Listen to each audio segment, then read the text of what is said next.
السلام عليكم ورحمة الله وبركاته. ازيكم يا حبايب قلبي؟ عاملين ايه؟ يا رب تكونوا بخير. بصوا بقى، انا جيت دلوقتي اعمل روتين كده للمطبخ.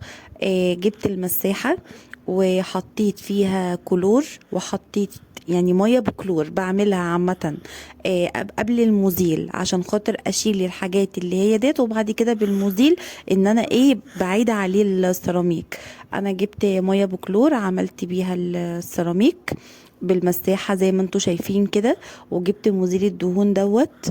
ده خلي بالكوا لان عور لي ايدي بجد، ولازم لما تيجي تعملوا بيه تلبسوا جوانتي.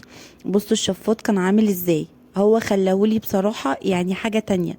بس يعني الكتر المادة اللي فيه قوية جدا، فخلي بالكم برضك على ايديكم، البسوا جوانتي احسن. انا غسلت الشفاط، بص خليته ازاي، وغسلت الحاجة بتاعة البوتاجاز اهي. قلت قبل رمضان كده اغسلهم واعمل روتين كده في المطبخ، وبرضك معاكم هعيد برضك على الحاجة.